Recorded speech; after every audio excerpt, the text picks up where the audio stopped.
ढोबळे यांनी त्या रणजित सावरकरांनी म्हटलं की नथुराम गोडसेंनी जी गोळी मारली पण ती नथुराम गोडसेच्या गोळीनी महात्मा गांधीचा वध झालेला नाही, ती गोळी दुसऱ्याची होती.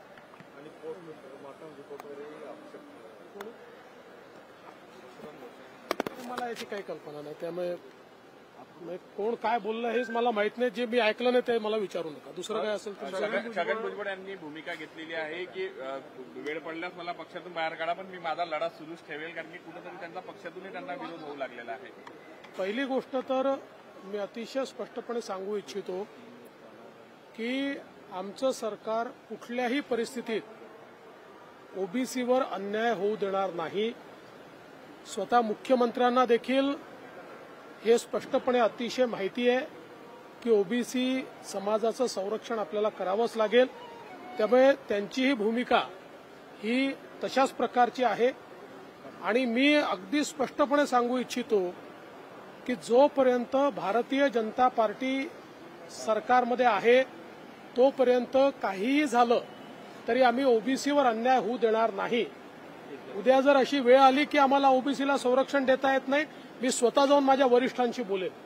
पण काही झालं तरी ओबीसींना या ठिकाणी त्यांच्यावर अन्याय होणार नाही, ही भारतीय जनता पक्षाची आमची भूमिका आहे.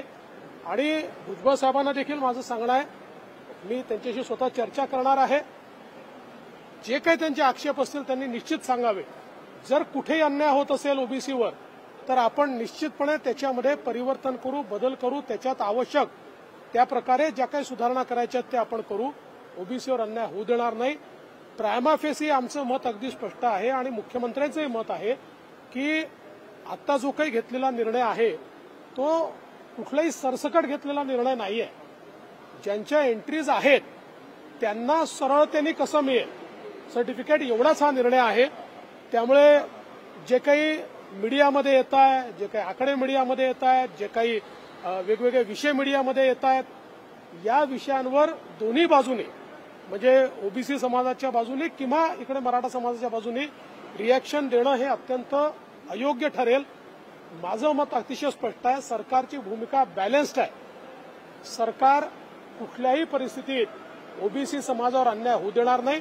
आणि मराठा समाजाच्या आरक्षणाच्या संदर्भात आम्ही प्रोसेस सुरू केलेली आहे. त्यामुळे जे काही कायदेशीर प्रोसेस करून मराठा समाजाला आरक्षण द्यायचं आहे त्या संदर्भात राज्य मागासवर्ग आयोग पूर्ण कारवाई करत आहे.